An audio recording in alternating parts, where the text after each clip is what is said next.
The British Rail Class 150 Sprinter was one of the defining trains of the late British Rail era, being not glamorous nor intended for prestige intercity work, but was central to the modernisation of regional and local diesel services.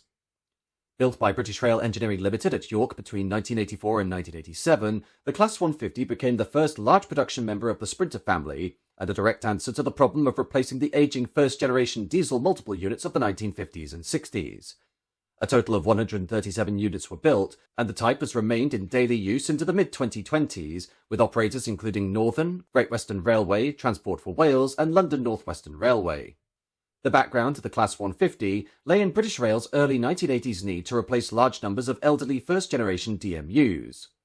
Many of those earlier units had been built during the British Railway's modernisation era, and had given long service on suburban, rural, and secondary routes, but by the late 1970s and early 1980s, they were increasingly unsatisfactory. They were of numerous different designs, with varying engines, transmissions, body layouts, and maintenance requirements, and this lack of standardization complicated fleet management, while corrosion, worn mechanical equipment, outdated interiors, and poor ride quality made many units unattractive to passengers and expensive to keep in traffic. Some also contained asbestos and other materials that made heavy refurbishment costly and difficult, and British Rail therefore had to decide whether to rebuild old stock or invest in a new generation of diesel multiple units. British Rail considered two broad approaches, with one being a low-cost rail bus solution for lightly used and short-distance services, which led to the Pacer family.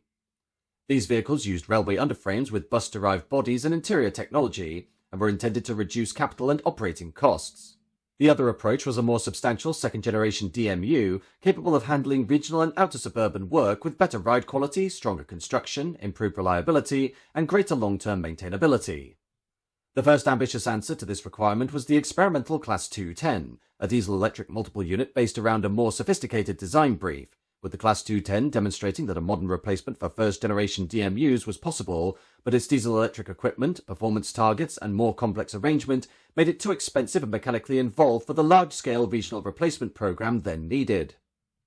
The eventual Sprinter concept was more pragmatic, with British Rail not requiring an expensive high-speed regional train for every secondary route. Instead, it needed a train that could accelerate well between closely spaced stations, offer reasonable passenger comfort, reduce maintenance costs, and be built in sufficient numbers. The maximum speed requirement was set at 75 miles an hour, which was adequate for the suburban, local, and many regional duties for which the Class 150 was intended, this being lower than the 90 mile an hour capability later associated with the Class 158, but matched the operational realities of many routes where station spacing, signalling, and line speeds limited any advantage from higher top speeds. British Rail Engineering Limited built the Class 150s at York between 1984 and 1987, with a total of 137 units being produced, including the two 3-car prototypes and 135 production units. The body shell was of steel construction and was closely related to that used for the southern region's Class 455 electric multiple units, giving the new diesel trains a modern but proven structural basis. The vehicles were around 20 metres long overall, with double-leaf sliding passenger doors on each side, positioned approximately at the 1/3 and 2/3 points along the body side. Mechanically, the standard Class 150 was a diesel hydraulic multiple unit, and in the production fleet, each vehicle was powered with one underfloor Cummins NT855R5 6-cylinder turbocharged diesel engine per car. Each engine produced approximately 286 horsepower and drove through a Voith T211R hydraulic transmission to the powered bogie by means of cardan shafts and final drives. This arrangement gave the units good acceleration for local and regional duties and avoided reliance on one power car hauling an unpowered trailer. In normal 2-car form, the unit therefore had two engines at a total power output of 572 horsepower, and the maximum speed, as mentioned, was 75 miles an hour. Braking was electro-pneumatic, and the units were fitted with automatic warning and later train protection equipment in line with network requirements. The first two units, 150001 and 150002, were 3-car prototypes, both being outwardly similar and used the same general body design, but they deliberately differed mechanically so that British Rail could compare alternative powertrain arrangements. 150001 used Cummins engines and Voith hydraulic transmission, the combination that became standard on the production Class 150 fleet, while 150002 was fitted with Rolls-Royce engines, later commonly associated with the Perkins Group, and a self-changing gears transmission. This alternative arrangement proved less satisfactory, and 150002 became the more troublesome of the two prototypes. These prototypes were tested intensively from Derby, close to the Railway Technical Centre and British Rail's engineering expertise, and worked on the Matlock branch, where gradients, curves and regular stopping patterns provided useful test conditions, and they were used on demonstration and promotional workings to show the new sprinter concept to railway managers, staff, local authorities and the public. 150.001 appeared at St Pancras during demonstration work in 1984 and later visited South Wales, the Wirksworth branch, Scotland and other parts of the network, while in 1985 it was used in connection with the Great Western 150 celebrations in South Wales, and in early 1986 it worked in Scotland, including a Glasgow to Oban special and a period based at Inverness. From Inverness it was used on routes to Aberdeen, Kyle and Wick, showing that the sprinter design could be tested on demanding long rural routes as well as on suburban and branch line work, with these trials helping to establish the Class 150 as a practical replacement for older DMUs across a wide range of operating conditions. The passenger saloons were high density, originally with 3+2 seating in many units, giving high capacity within a relatively short train, with these units having no air conditioning and used opening hopper windows for ventilation. This was consistent with much British regional stock of the period, though it later became one of the aspects that made the class feel dated, while the interiors were functional with fluorescent lighting, simple luggage provision, and a layout intended to move large numbers of passengers over short to medium distances, while the wide sliding doors helped with boarding and alighting, particularly on commuter services and busy urban routes. The usual production formation was 2 cars, a driving motor second lavatory vehicle paired with a driving motor second vehicle. Both cars were powered, as mentioned, and both were of standard class accommodation, with the lavatory being housed in the DMSL vehicle.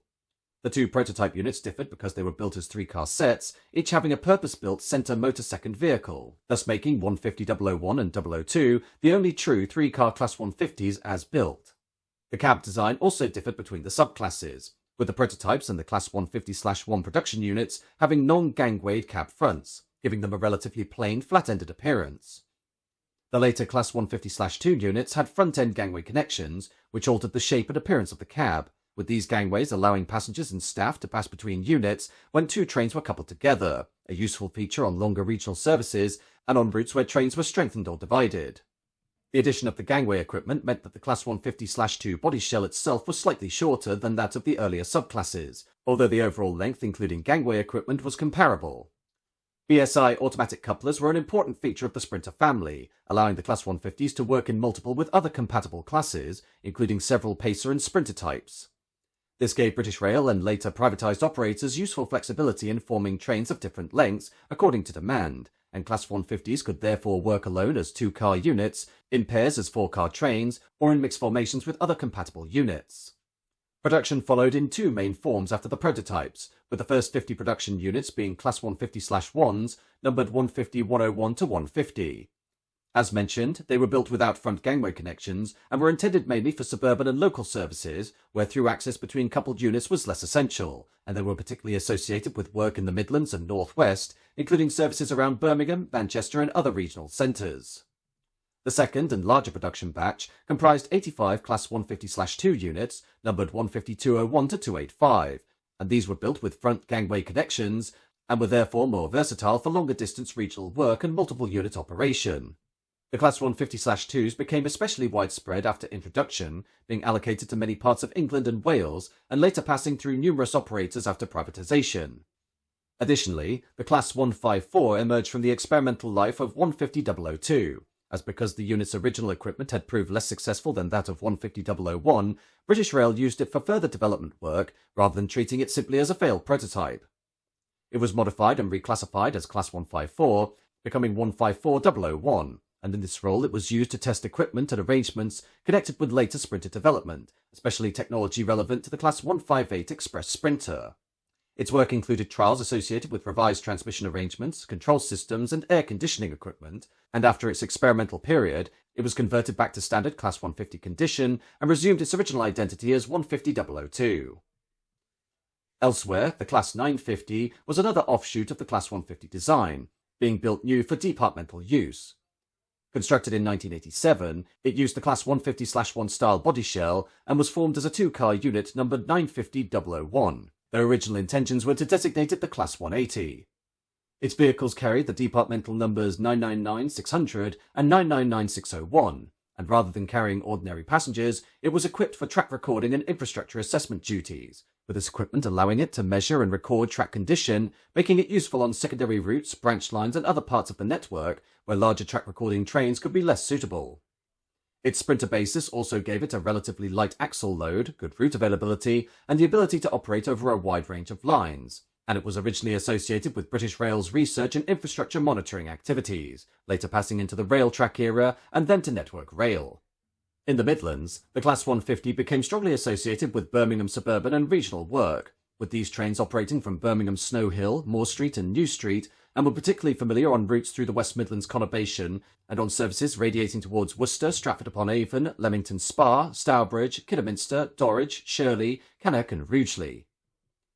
The class was heavily associated with Central trains and Centro-era operations, where their mixture of Class 150/1s, 2s, the original prototypes and reformed three-car sets made the Midlands fleet unusually varied.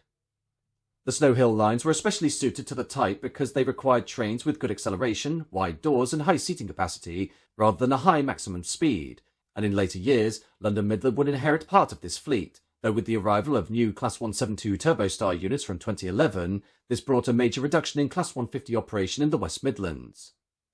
A small residual presence remained for some years, and in 2023, 3 Northern Class 150/1s, 150, 137, 139 and 141, were leased for use by London North Western Railway on the Marston Vale line after the withdrawal of the Class 230 units from that route. In Northern England, the Class 150 became one of the most principal regional DMUs of the privatised and post-privatisation railway. It worked around Manchester, Leeds, Lancashire, Yorkshire, Merseyside, Greater Manchester and the Pennines, often in company with Class 142, 143 and 144 pacers, and later with Classes 153, 155, 156, 158, 170 and 195. The class was used on commuter and regional services where high passenger turnover, short station spacing and variable gradients demanded dependable low-speed performance. Northern examples have worked routes such as Manchester Victoria to Blackburn, Clitheroe, Wigan, Southport and Leeds, Leeds to York via Harrogate, Leeds to Sheffield via Barnsley, the Penistone Line duties, Calder Valley services and local work around Lancashire and Yorkshire. Newton Heath in Manchester and Neville Hill in Leeds became important maintenance bases for the Northern Fleet, and the high-density layout of many Northern Class 150s became useful for busy peak traffic, although it often reinforced one of the common criticisms of the class, with the 3+2 seating arrangement feeling cramped, especially on longer journeys. In Wales, the Class 150 became familiar both on urban commuter work and on longer regional duties. Under Wales and West, Wales and Borders, Arriva Trains Wales, Keolis Amy Wales and Transport for Wales, the units worked Cardiff Valley Line services, the Vale of Glamorgan route, the Ebbw Vale services after reopening, and regional services through South Wales, West Wales and the border counties. The class was particularly useful where routes combined frequent stops with moderate speeds, as on the Cardiff suburban network, and the Class 150s also worked on services through Shrewsbury, Chester, Crewe, Swansea, Carmarthen, Pembroke Dock, Fishguard and other parts of the Wales and Borders network, although diagrams varied over time as other fleets were cascaded or introduced. In Wales, as elsewhere, the Class 150's later career has been closely tied to replacement by newer stock, with Transport for Wales introducing new Class 197 units across much of the Wales and Borders network, with the company stating in June 2024 that more than half of the planned 77 Class 197 trains had entered service, with the introduction spreading from North Wales to West Wales, the Marches, Maesteg, Ebbw Vale and the Pembroke Dock line. In the West Country, the Class 150 found another long-term home, with Great Western and its predecessors using the class on local and branch line services in Devon, Cornwall, Somerset and the Bristol area.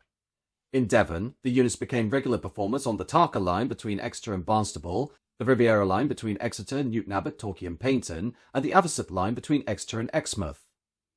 In Cornwall, they worked the Tamar Valley line between Plymouth and Gunnerslake, the Looe Valley line between Liskeard and Looe, the Maritime line between Truro and Falmouth, the Atlantic Coast line between Par and Newquay, and the St Ives Bay line between St Erth and St Ives. These routes suited the Class 150 because they involved moderate speeds, curved alignments, short platforms, seasonal traffic and frequent stops, and their two-car formations were convenient for lightly loaded periods, while multiple working or substitution by other units could be used when demand required it. The class also appeared on Bristol area local services, including work associated with Severn Beach, Weston-super-Mare and other local routes, depending on allocation and period. In Scotland, the Class 150 had a shorter but still significant career, with Haymarket receiving its first sprinters in 1987 for training and deployment, initially with newly delivered units such as 150, 255, 257 and 259.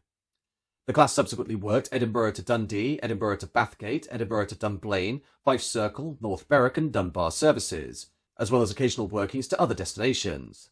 Class 150s remained part of the ScotRail local fleet into the privatised era, but they were progressively displaced by Class 158s and Class 170 Turbostars, with the final ScotRail Class 150s leaving Scotland in early 2005, after which most were transferred south, mainly for use in the Cardiff area, with the last departure from the Scottish fleet being 15258, which headed south on March 4, 2005.